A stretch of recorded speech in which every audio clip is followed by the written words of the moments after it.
یہ جو کالک میری رنگت میں نظر آتی ہے، یہ میری ماں کی محبت کی نشانی ہے رضا۔ وہ میرے ساتھ ہی رہتی ہے محافظ کی طرح، وہ میرے ساتھ ہی رہتی ہے محافظ کی طرح، وہ میرے تن میں میرے خون کی روانی ہے رضا۔ اور رنگ کعبے کا ہو قرآن کی تحریر کا ہو، رنگ کعبے سا ہو قرآن کی تحریر سا ہو، ماں کی رنگت کی حقیقت تو نورانی ہے رضا۔ فیڈرل بورڈ آف ریونیو میں وہ سیلز ٹیکس سائیڈ ہے اس کی، تو اس میں آج تک کوئی تخلیقی جو کام ہوا ہے، جتنے بھی سسٹمز بنے وہ سارے میں نے اور جسے میں چاہ لیتا ہوں اسی کی چاہ رکھتا ہوں، جسے میں چاہ لیتا ہوں اسی کی چاہ رکھتا ہوں، میرا مسئلہ محبت میں ملاوٹ کر نہیں سکتا کے ذریعے بیان کرنا اس کو ایک آسان ہوتا ہے۔ تو میں نے کوئی بہت پرانے شعر لکھنے نہیں شروع کیے، بہت تازہ ہی میری جو شاعری ہے وہ تازہ دنوں ہے نا۔ وہ دو خرسک کے ساتھی ہوتے ہیں، ایک تو ہے ماں کا رشتہ، وہ دو خرسک میں ساتھی ہے، اور دوسرا رشتہ جو ہے نا وہ شعر کا ہے۔ شاعری آج کی ہو یا پرانی ہو، اگر اس میں مقصدیت نہیں ہے۔ السلام علیکم ناظرین، اردو 5 کے ساتھ میں ہوں آپ کی ہوسٹ رابعہ علی۔ ناظرین، اس وقت جو خاص شخصیت ہمارے ساتھ موجود ہے وہ کسی تعارف کی محتاج نہیں۔ بابائے سوشلزم شیخ رشید صاحب کے یہ پوتے ہیں اور chief federal board of revenue ہیں، اور اس کے علاوہ خوبصورت شاعر ہیں اور خوبصورت شخصیت کے مالک ہیں۔ یہ جہاں بھی جن کو بھی شعر سناتے ہیں یا شاعری اپنی سناتے ہیں، ہر بندہ جو ہے وہ جھوم اٹھتا ہے، اور کسی بھی مشاعرے میں جاتے ہیں تو داد دیے بغیر جو ہے، داد لیے بغیر نہیں آتے۔ اور ان کی شاعری میں جو ردیف اور قافیے کا جو امتزاج ہے اور جو ان کے پاس ذخیرہ ہے، وہ میں سمجھتی ہوں کہ بہت ہی کم لوگ ہیں جن کے پاس یہ ذخیرہ موجود ہے۔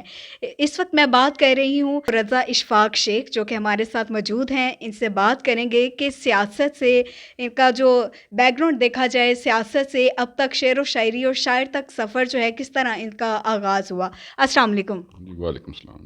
سر، کیسے ہیں آپ؟ جی شکر اللہ کا۔ سر، سب سے پہلے مجھے یہ بتائیں کہ آپ کا بیک گراؤنڈ ایک تاریخی ہے سیاست کے حوالے سے، وہاں سے آغاز کیا اور اب شعر و شاعری کی دنیا میں آپ نے قدم رکھ لیا ہے، تو یہ سفر کیسے اس کا آغاز ہوا اور کیسا سفر لگا آپ کو؟ جی بہت شکریہ، اور چونکہ آپ نے جو ریفرنس دیا ہے وہ میرے بزرگ ہیں جو جن کا آپ ریفرنس دے رہی ہیں، تو وہ پاکستان کے بہت بڑی ایک سیاسی شخصیت تھے، ان کی بڑی سٹرگل ہے، 70 سالہ ان کی سٹرگل ہے، اور میں اس سے متاثر بھی ہوں اور اس کا امین بھی ہوں۔ تو باقی یہ ہے کہ میں تو چونکہ ایک معمولی سی ایک نوکری کرتا ہوں، اور اس کے دوران جو ہے لکھنے پڑھنے کا تھوڑا بہت جو شوق تھا، اسی نے یہ مجبور کیا کہ کچھ شعر بھی کہے جائیں۔ تو آج کل کے جو حالات ہیں سفوکیٹڈ، جس میں آپ اپنی بات جو ہے وہ ویسے بیان نہیں کر سکتے، تو شعر کے ذریعے بیان کرنا اس کو ایک آسان ہوتا ہے۔ تو میں نے کوئی بہت پرانے شعر لکھنے نہیں شروع کیے، بہت تازہ ہی میری جو شاعری ہے وہ تازہ دنوں کی ہے۔ تو وہ میں اس کو اگر یوں کہیں آپ کہ وہ کسی مشاعرے میں گیا، جب پہلے کسی دوستوں نے انوائٹ کیا، تو میں نے انہیں کہا کہ بات یہ ہے کہ جو دو رشتے ہیں نا، وہ دو خرسک کے ساتھی ہوتے ہیں، ایک تو ہے ماں کا رشتہ، وہ دو خرسک میں ساتھی ہے، اور دوسرا رشتہ جو ہے نا وہ شعر کا ہے۔ تو وہ میں نے اس وقت ایک اپنا ہی شعر تھا جو میں اس وقت آپ کی خدمت پیش کرتا ہوں کہ دل جو چہکے تو شعر بنتا ہے، اور دل جو دہکے تو شعر بنتا ہے، شعر کا دل کا ایسا ناتا ہے، جب بھی دھڑکے تو شعر بنتا ہے۔ تو اس لیے یہ شعر جو ہے یہ اصل میں آپ کے اندر جو جذبات ہیں ان کا اظہار ہے۔ تو اس لیے میں سمجھتا ہوں کہ ماں کے بعد اگر کوئی رشتہ میں نے دیکھا تو شعر کا رشتہ تھا۔ مجھے لگا شاید آپ بیوی کا نام لیں گے۔ دیکھیں، بیوی بھی کسی کی ماں ہے، تو وہ تو ماں کے اندر جو جذبات ہیں، وہ ماں کے بارے میں خود بڑا جذباتی بھی ہوں، اور اس کو میں بڑا سینسٹیو لیتا ہوں۔ وہ چاہے میری ماں ہو یا میرے بچوں کی ماں ہو، تو ماں جو ہے ایک مقام کا نام ہے اور ایک پروسیس کا نام ہے۔ جو شخص ماں کا رتبہ اختیار کرتی ہے، وہ چاہے آپ کی بچوں کی ماں ہو یا اپنی ماں ہو، وہ دونوں ایک ہی عمل سے گزر کے جاتے ہیں۔ تو مجھے تو چونکہ یہ ماں سے اپنی خاص عقیدت بھی ہے، اور میں یہ سمجھتا ہوں کہ میں جب اپنی زندگی پوری دیکھتا ہوں تو اس میں نے جو زندگی میں جو عزت نفس کا سبق سیکھا ہے وہ اپنی ماں سے سیکھا ہے، اور وہ ایک عظیم عورت تھیں، اس میں کوئی شک نہیں کہ میرے والد صاحب بھی بڑے عظیم آدمی تھے، لیکن جو عزت نفس جس طرح سے ہمیں سیکھی ہم نے، ایک بڑی سٹرگل ہے ان کی، تو خیر وہ ماں کے حوالے سے ایسے لمبی بات ہو جائے گی، لیکن پتہ نہیں یہ موضوع ہے کہ نہیں، اگر آپ ماں کی بات کریں گے تو اس پہ میں کچھ شعر بھی ضرور کہوں گا میں۔ ضرور سر، ضرور۔ اچھا، وہ جو یہ شعر ہیں یہ میں پہلے بھی شاید آپ کو سنا چکا ہوں، لیکن یہ میرے دل کے بڑے قریب یہ شعر ہیں، بڑے یہ دل کے تمام قریب۔ جو مائیں دیکھ رہی ہیں ان کے نام۔ تمام تو شاید اس سے ریلیٹ نہ کر سکے چونکہ یہ میرا ذاتی جذبہ ہے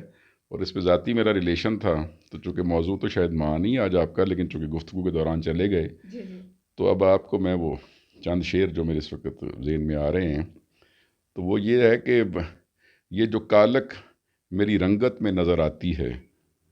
یہ جو کالک میری رنگت میں نظر آتی ہے، یہ میری ماں کی محبت کی نشانی ہے رضا، وہ میرے ساتھ ہی رہتی ہے محافظ کی طرح،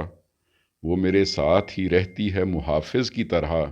وہ میرے تن میں میرے خون کی روانی ہے رضا، اور رنگ کعبے کا ہو قرآن کی تحریر کا ہو، رنگ کعبے سا ہو قرآن کی تحریر سا ہو، ماں کی رنگت کی حقیقت تو نورانی ہے رضا، اور اس کی رنگت سے میرے رنگ کی رنگت نکھری، اس کی رنگت سے میرے رنگ کی رنگت نکھری، وہ کسی ہیر کی تعبیر ہے رانی ہے رضا، اور یاد آتی ہے بہت، یاد بہت آتی ہے، یاد آتی ہے بہت، یاد بہت آتی ہے، جیسے ایک خواب میں پریوں کی کہانی ہے رضا، جیسے ایک خواب میں پریوں کی کہانی ہے رضا، اور ہزاروں رنگ یہاں شوخ بھی ہیں چنچل بھی، ہزاروں رنگ یہاں شوخ بھی ہیں چنچل بھی، آگ رنگ رنگ میں میرے رنگ نے لگانی ہے رضا، اور میری رنگت میں بغاوت کا ہنر شامل ہے، میری رنگت میں بغاوت کا ہنر شامل ہے، میں نے خود ساختہ عظمت بھی دکھانی ہے رضا۔ شکریہ۔ واہ، بہت خوبصورت۔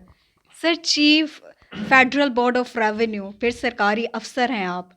وہاں سے شعر و شاعری کس طرح آپ نے سب سے پہلا شعر کس عمر میں لکھا، اور کب یہ آپ کو شوق ہوا کہ اور آپ نے جانا کہ میرے اندر ایک شاعر موجود ہے؟ اچھا، بات یہ ہے کہ وہ جو بات آپ نے کہی کہ شعر کب میں نے لکھا، تو وہ تو میں نے آپ کو بتایا کہ میرا کوئی بہت لمبا سفر نہیں ہے، لیکن ایک شعر ایک تخلیقی ایک پروسیس ہوتا ہے، جی جی۔ تخلیق سے یا کریٹیوٹی سے میرا تعلق بہت پرانا ہے۔ میں جب بہت چھوٹی عمر میں بھی تھا تو اس وقت بھی یہ خواہش ہوتی تھی کہ ہم کوئی نئی چیز تخلیق کریں، تو میں جب سروس میں آیا تو اب وہ یہ معاملہ تو شاید ان لوگوں کی حد تک محدود ہے جو سروس کے لوگ ہیں، تو اس وقت پوزیشن یہ ہے کہ اس ٹیکسیشن کا نظام جس کا مجھے تھوڑا بہت عبور حاصل ہے، فیڈرل بورڈ آف ریونیو میں وہ سیلز ٹیکس سائیڈ ہے اس کی، تو اس میں آج تک کوئی تخلیقی جو کام ہوا ہے، جتنے بھی سسٹمز بنے وہ سارے میں نے بنائے، تو اس لیے وہ تخلیقی عمل تو آپ کے ذہن میں ہوتا ہے، وہ ٹھیک ہے پروفیشنل لائف تھی، لیکن اس کے ساتھ جیسے میں نے ابھی آپ سے کہا کہ شعر کو لکھنے کا جو باقاعدہ ایک طریقہ ہے وہ میرا بہت پرانا نہیں ہے، وہ بالکل نیا ہے۔ اس کی وجہ یہ ہے کہ آج کے معاشرے میں جب میں سوچتا ہوں کہ اپنی بات کرنی ہے تو ممکن ہے کہ آپ وہ سیدھے طریقے سے بات اس طرح سے نہ کر سکیں، تو پھر شعر کا جو رستہ ہے وہ بہت ایک بہترین رستہ میں سمجھتا ہوں، اور اس کے ساتھ ساتھ جو بات ابھی میں کرنا چاہ رہا تھا وہ یہ تھی کہ یہ دکھ اور سکھ دونوں میں اپنے جذبات کو اگر آپ بیان کرنا چاہیں تو شعر اس کے لیے ایک بڑا زبردست ذریعہ ہے۔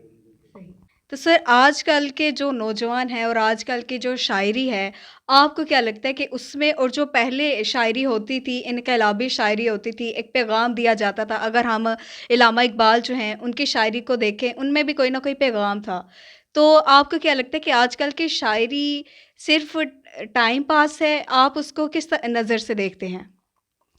اچھا دیکھیں، میں اس کو اس طرح سے دیکھتا ہوں کہ شاعری آج کی ہو یا پرانی ہو، اگر اس میں مقصدیت نہیں ہے، وہ پیغام جو ہے اس معاشرے کے مسائل کے حوالے سے نہیں ہے، پسے ہوئے طبقات کے حوالے سے نہیں ہے، تو پھر تو وہ وقت کا ایک ضیاع ہے، ایک تفریح سمجھ لیجیے اس کو، لیکن جس میں آپ ایک پیغام دے کے اس معاشرے کے مسائل کو اجاگر کرتے ہیں یا آپ ان کے پسے ہوئے طبقات کی بات کرتے ہیں، تو یہی اصل وہ بات ہے جو کہ ایک شاعر کو کرنی چاہیے۔ تو وہ ہم جب گفتگو کرتے ہیں، ہمارا جو ڈسکورس ہے اس میں چونکہ ہم اس طرح کے موضوعات ڈسکس کرتے رہتے ہیں، میں تو ہمیشہ جو ٹیکس کی کلیکشن ہے، جب میں چونکہ جو نئے آفیسرز ہیں ان کو پڑھاتا ہوں، ریگولرلی پڑھاتا ہوں، میرے سینکڑوں جو آفیسرز ہیں میرے اسٹوڈنٹ ہیں، تو میں ان کو یہ کہا کرتا ہوں کہ دیکھو بات یہ ہے کہ آپ لوگ حالانکہ سول سروس میں ہیں، لیکن آپ کا اگر میری تربیت سے یا میری ٹریننگ سے اگر آپ نے کوئی 1 روپیہ بھی ٹیکس اکٹھا کیا تو وہ کسی عوامی بہبود پہ خرچ ہو گیا تو میرے لیے ہی اس کا اجر ہے۔ تو اس لیے آپ لوگ جو ہے اسی نیت کے ساتھ کہ آپ یہ ٹیکس کلیکشن جو کرتے ہیں یہ کسی پسے ہوئے طبقات، کسی ضرورت مند کی کسی ہیلتھ فیسلٹی، کسی ایجوکیشن پہ خرچ ہوگا، تو اسی جذبے سے اس کو کیا کریں۔ تو بنیادی طور پہ شاعری جو ہے اس میں بھی اگر یہ جذبہ موجود نہیں تو پھر وہ شاعری جو ہے وہ تو ایک تفریح تو ہو سکتی ہے، یعنی کہ اس کے اندر مقصدیت نہ ہو۔ تو اصل میں بات تو یہ ہے کہ مقصد ہونا چاہیے اور اس کو آپ بیان کریں۔ تو جب ہم باقی معاملات میں اس مقصدیت کی بات کرتے ہیں تو شاعری میں بھی یہی ہونی چاہیے۔ تو اس کو ہم آج یا پرانے دور کے ساتھ اس طرح میں نہیں ریلیٹ کرتا، آج کے دور میں بھی لوگ جو ہے وہ لکھ رہے ہیں، پہلے بھی لوگ لکھ رہے تھے، دونوں چیزیں لکھتے ہیں، مقصدیت بھی ہوتی ہے اور خالی تفریح کی بات بھی ہے۔ لیکن اصل بات یہ ہے کہ چاہے پہلا دور ہو یا آج کا دور ہو، زندہ وہی شاعر رہے ہیں یا وہی لکھنے والے رہے ہیں جنہوں نے عوامی مسائل پہ بات کی ہے، جنہوں نے انسانی حقوق پہ بات کی ہے، جنہوں نے عام آدمی کی اپ لفٹ کی بات کی ہے۔ سر آپ کی شاعری میں جو ہے کس چیز کو اجاگر کیا جاتا ہے؟ اچھا، میں نے تو دیکھیں پہلے بھی گزارش کی ہے کہ شاعری جو ہے میرا کوئی بہت لمبا سفر نہیں ہے، لیکن بالکل ذاتی جو میرے ایکسپیرینس ہیں، جو میرے جذبات ہیں، میں ان کو بیان کرنے کی کوشش کرتا ہوں۔ اور اس میں لازمی بات ہے کہ میں نے ساری زندگی، وہ جس طرح کہ فراز نے کہا تھا کہ میں نے فراز نے کہا یا شاید کسی اور نے کہا کہ میں نے تجربات و حوادث کی شکل میں جو کچھ مجھے ملا تھا اور لوٹا رہا ہوں میں۔ تو بات یہی ہے کہ آپ کے پاس جو ہے وہ جو آپ کی زندگی میں ایکسپیرینس آیا، آپ نے جو سیکھا، جو سمجھا، جو محسوس کیا، اس کی بنیاد پر ہی آپ آگے بات کر سکتے ہیں۔ وہ ضروری نہیں ہے کہ وہ بات اب بات آپ کا فارمیٹ جو ہے مجھے نہیں اندازہ ہے، لیکن بات لمبی نہ ہو جائے۔